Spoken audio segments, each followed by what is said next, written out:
Life goes by in a flash, especially since we're living in COVID times and things are starting to blur together. So I try to focus on good things, like the Flash. Okay, let's start it. Let's just be clear here. Today I'm talking about the greatest Flash story of all time. A Flash story that redefined the character for decades to come. Created in the 90s with vigor and passion by many different creators. When Mark Waid gave a shit. When things were a different time. We are here to talk about the return of a legendary hero. Or is it?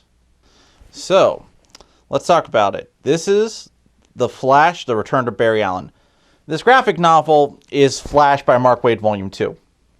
Sorry, it's not just the return of Barry Allen. It was released in a single trade by itself. You can probably find it for pretty cheap, but this is the version I have, so I'm going to be using it as an example. So why am I talking about this? Well, The Flash has a great legacy of comics, and some people don't understand the depth of his history. It's true. For one, hey, Barry Allen fans, I'm just going to tell you the truth. Most of the best Flash stories didn't happen under Barry Allen. Yes, it's true. Wally West was the better Flash. I'm sorry you have to be told this, but okay, I like Barry Allen. But there's kind of an issue with Barry and how the Flash is represented nowadays. Barry Allen is often used as the guy to represent the franchise, and he's on a TV show, I understand. But I'm just going to be honest, the TV show is basically ripping off from the Wally era. It's very rare that they actually adapt Barry Allen stuff overall. I mean, I like Barry to an extent, but a lot of the stuff you can find with Barry, you can find with Wally probably better. And the truth is, you also don't have to deal with the Flash working with a bunch of other people most of the time and focusing on... Look, I like the Flash TV show to an extent. There are some bad moments, but I do like it. But I do enjoy it. I enjoy it enough. But this is one of the reasons why I'm talking about the return of Barry Allen. It's by many people considered to be the definitive Wally West story, despite having Barry Allen's name in the title, and considered by many to be just the best Flash story of all time. What made it so special back in the day? Well, we're here to talk about it. And also, I'm here to talk about something that some people don't like to acknowledge. Guys, there were good comics in the 90s. I know, I'm shocked, but there were. So, let's look at one of the best story arcs from the 90s. So let's travel back to the 90s, a different time. So you have to understand something. A lot of people did expect Barry Allen to come back after his death on Crisis on Infinite Earths. He was too big a character. For a lot of people, Barry Allen created the Silver Age of comics. And that's debatable. We're going to debate here. We're not going to debate here. I'm here to talk about a story, but if you want to have a debate, feel free. But that's not the whole story here. After Barry died, Wally West took over as the Flash. And now, that was a pretty big deal. And this is actually kind of unprecedented in comics to an extent. You don't often have the sidekick. Wally West started out as Kid Flash, remember? Become the main hero. Usually, it's just your sidekick forever. Or a side character. Or you become War Machine. Nice to see you. But that is besides the point. What happened with Wally was that he took up the mantle, and this is probably the only time it's ever been so successful. So, Wally West at this time was like this. Wally had his secret identity revealed. Everyone knew he was the Flash. Cool. He had a girlfriend at the time named Linda Park, who's also a reporter. Look, I'm not going to make too many comparisons to Lois Lane here. There's a lot. There's a whole video I want to make about basically copying Lois Lane. One day. One day. And right now, Wally was settling in on a good pace of being the Flash. He had a brand new costume, wide eyes, cool V belt. There was a Flash live-action TV show that was canceled. The Flash was on top of the world. And Mark Waid recently just took over. So, a lot of people were still asking for Barry to come back. Because, again, nobody expected him to stay dead. Look, this was the 90s, and there was a pretty big death at the time. Some blue Boy Scout dude. I'm sure you guys never heard of him. He came back with a mullet or something. We're not going to focus too much on that. But Superman's death was a thing. It happened. And he came back. But you have to understand, a lot, even at the time, death was treated as a joke. Like, it's kind of shocking to think about, but death was always kind of a joke in superhero comics, even from back in the day. I think you can find examples going from it to the 70s. So again, no one expected Barry Allen to stay dead. But, well, this is where we get to the return of Barry Allen. And how, you know how people like to say subvert expectations, and that's supposed to be a good thing or bad thing nowadays? Danny kind of forgot about. Look, subvert expectations, that's a thing that's been ruined entirely by the internet. We can't use that anymore without seeming like jackasses. But this was a story that actually subverted expectations in a good way.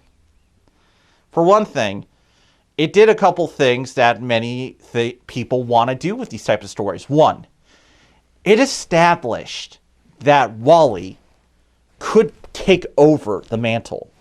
Two, it didn't overshadow Barry. It respected Barry as well. And three, it had one of the best fine damn twists of the 90s. Let us explore the return of Barry Allen. So, what was with this? So, Barry Allen suddenly returned in a flash of light with amnesia, well, slight amnesia. He still remembered things, but he was like, I don't know who the hell I am. Wally, my best buddy, my nephew, you will help me through this. And Wally's like, Barry, you're back, my favorite uncle, my aunt's husband, who I love a lot. Here's the thing you have to understand about Wally West. Guy is a softie for his family. You see, Barry Allen married Iris West, who is Wally's aunt. So this is his uncle. This is his partner. This is his, essentially, dad coming back. This is big for him. It's like, oh my God, Barry, it's weird, but it's you. It's good to have you back. And so he's happy. He's teaming up with Barry again. And it feels amazing, like this rush, because Wally was having issues living up to the Flash. You see, at the time, well, okay, let's just kind of pedal back here a bit. To understand DC Comics in the early 90s and late 80s. After Crisis on Infinite Earths, which was this big crossover, there were several attempts to depower DC heroes. You want to know why? They weren't relatable enough. Look, this has always been a thing with DC, and if I'm going to make more videos, I'll probably talk about it more. But DC comic characters, they weren't considered relatable enough. Flash can break the sound, can move as fast as the speed of light. How can I relate to that as Joe Schmo buying a comic book for 10 cents? Wait, it was the 1980s. It was like $1. Never mind. Anyway, the Flash, you see, he was like...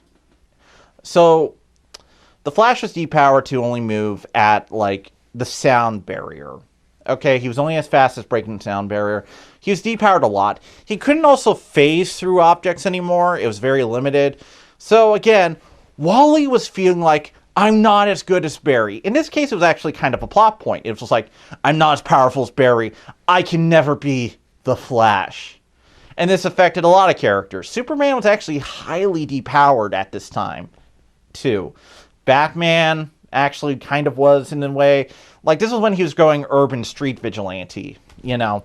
Full Daredevil, the whole bit. So, we have Wally West here, you know, back, just depowered in comparison. Sad, but Barry's back and he can be the Flash again. It can be like old Silver Age good times. Except there's something wrong with Barry. Something very wrong. Things were very wrong. Barry was seeming very hateful all of a sudden. You see, something just was off about Barry. He started to dismiss Wally, and his memory fragments weren't exactly all right. Something was off with him.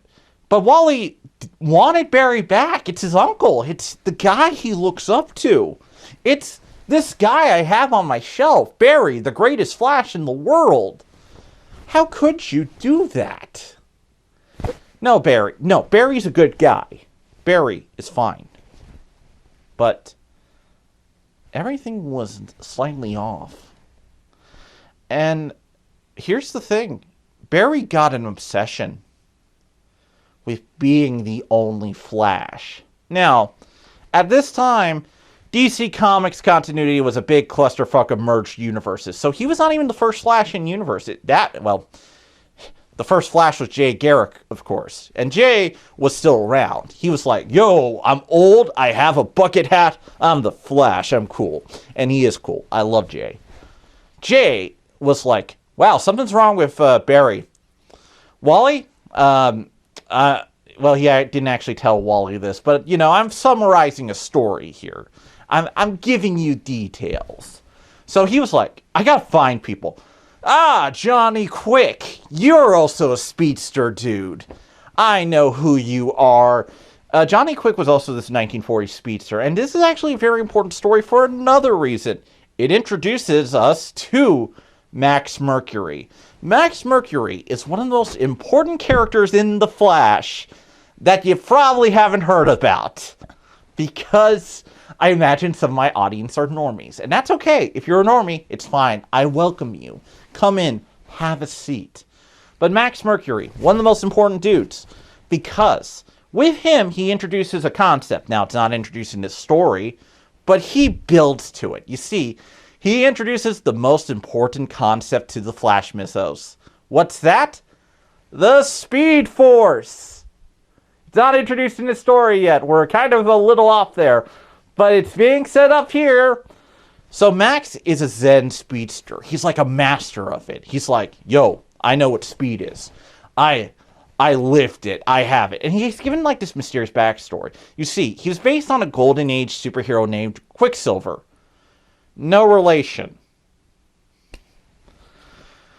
So, and Mark Waid was trying to build something up. You see, Mark Waid was trying to build up a connection point between all these speedsters. Because DC basically purchased a lot of characters who had similar powers, speed. So, you know, being a dumb comic writer, it's like, wait, there's a connection I can pull on. Yes, they all have speed. So, they must have a way. Anyway, that's not really important. Anyway, Jay gets them because he sees something wrong with Barry. So, the old man squat's there, and Barry is like, yo, Wally, hey, I'm going to stab you in the back. And Wally's like, what? Yeah, I'm going to leave you to die. You want to know why? You took my place, kid. I'm the only Flash. I need to be the only Flash. It's my job. And so, he left Wally to die. And Wally was, like, in this situation, exploded. And he doesn't know what the fuck is happening. How could Barry betray me? Oh, no. I'm not worthy to be the Flash. I'm nothing. I'm a piece of shit. What will I do? What am I gonna do? And so, we get to the next chapter and how it all comes together. You see, this isn't really Barry, but we'll get to that. So, Wally, in his state of, I am sad. Fuck, Barry betrayed me. Everyone thinks I'm dead. I don't want to do anything anymore. I'm sad, man. I'm sad. Also, there's another DC Crisis crossover going on. Something about aliens sucking out spinal fluids from people. I'm not going to worry about it. Anyway, I'm sad. What are we going to do? And here's the thing. He's like, wait, this seems wrong. I'm going to investigate. You see, Barry Allen came back in an alley. So Wally investigates and finds a book. This book changes everything about this story. And also changes several plot points from The Flash going forward. And I'll explain them. Because you probably don't know DC Comics continuity as well as I do. So I'll explain this. This is pretty big stuff. And I understand. This can be a lot to take in. But we're going to have fun with this. Okay? Cool. All right, we're moving on. So, Jay goes to confront Barry. Barry, you fuck up. I hate what you're doing with my legacy. I'm the Flash. Fuck you. They beat him up. He's too powerful. But Jay gets some good hits in. Wally comes in after realizing everything and tells them what's going on. And they come up with a plan to take him down once and for all. But let's talk about Wally. Wally talks to Max Mercury in one of the best sequences in a comic character. You see, you know how I was talking about how Wally West was less powerful than the Flash and everything else? Remember how I was talking about that in the beginning of this video? Like, you can go back if you want to.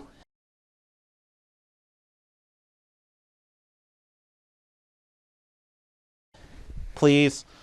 But here's the thing, and this is what they do with this book. They establish something.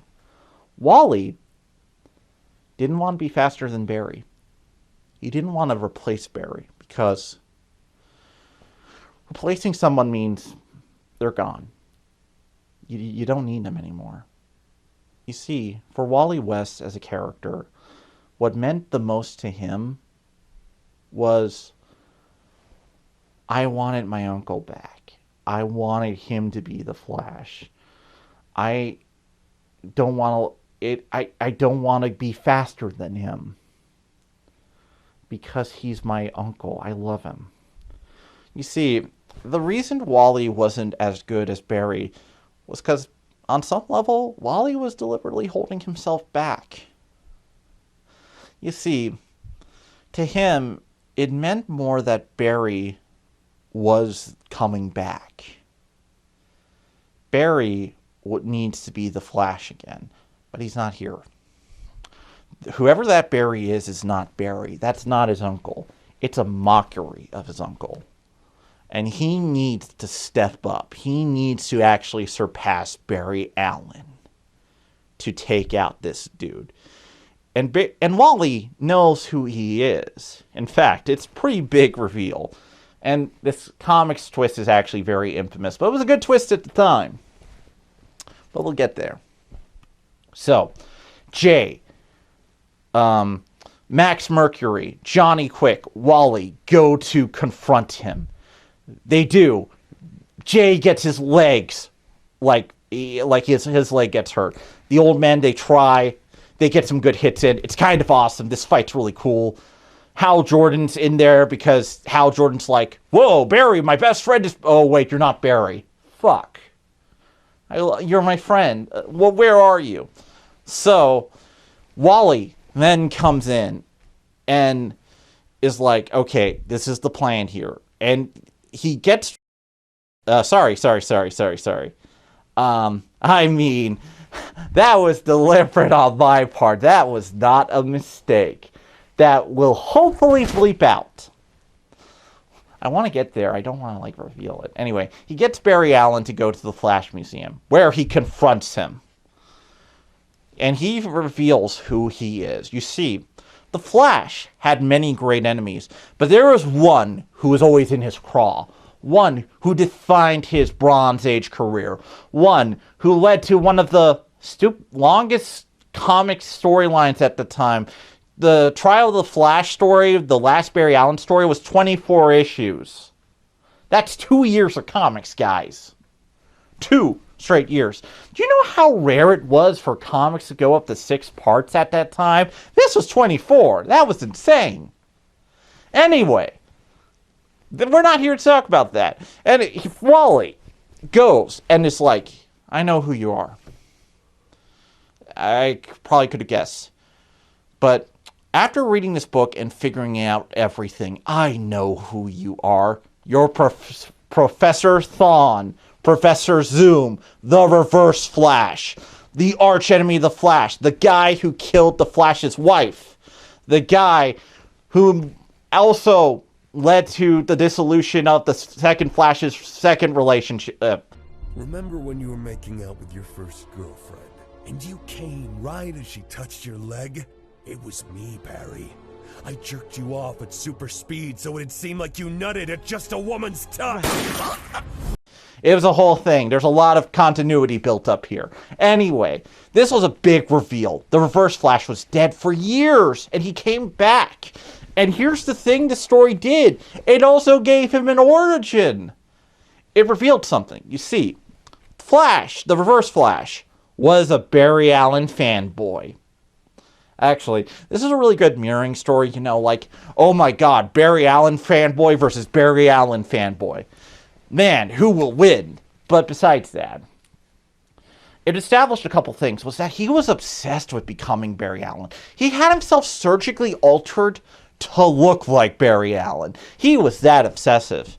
And then he discovered something. You see, since he's in the future, he comes from the future, he found out that he would kill the Flash. That the Flash would kill him. And this drove him nuts. Imagine, you're a fanboy of the biggest superhero you could think of, and you're like, he's gonna kill me? And it just shattered him. The guy was already not right in the head. I mean, he had himself surgically made to look like Barry Allen. But, oh boy, yeah. So he went back in time, his memory got fricked up from the time travel, and he thought he was Barry Allen, because he brought back a biography of Barry Allen, which we'll get to, which is how Wally was able to figure it out. This biography of Barry Allen, the life story of the Flash, helps this story. And there's a bit other big twist, but we'll focus on that one. So, Wally fights Zoom, and it's a tough fight, using trickery, guile, and a really cool punching sequence where he says, "You're not Barry Allen," or "You're not the Flash." I'm kind of having a hard time remembering. Hopefully we'll put in the actual page. Anyway, it's a cool scene. And so, what will happen? Well, okay, Wally West wins, but I'm not going to reveal exactly how. You should read the story for yourself. Like I said, you want to read it, it's in this trade. And you can also find a Return of Barry Allen trade if you really want to read it. And, you know, you can also look up the issue numbers. This collects Flash 69 through 79 here. And that's mostly the complete story there. So again, if you want to read it, hey, Flash Volume 2, the 1980s one, if you need to find it. But that's where that story takes place. And it's considered by many to be one of the best Flash stories. But it's also one of the best superhero stories, to me at least. It does something not a lot of superhero stories do. Have the sidekick, and it's not an original character, because a lot of sidekick stories kind of cheat when they take over, because oftentimes when they make a sidekick taking over for the hero, the sidekick story is like, oh, the hero never existed, so this is a whole made-up legacy thing. But this was actually a comic character, a sidekick, living up to his mentor and surpassing him. After this, Wally would grow as a character. The Speed Force, the Rogues, everything about the Flash would start becoming really associated with Wally West, to the point that as much as DC tried to get rid of him when, you know, Barry Allen came back, they couldn't. He was too big. Because Wally West established what it meant to be the Flash. You love your family, you respect the legacy, and also, you run damn fast. And this has been Exalted Speed. Please subscribe if you want, and I will hopefully come back next time with something else. See ya. And it's about time I did a Flash video. I mean, I'm called Exalted Speed. I had to do it at some point.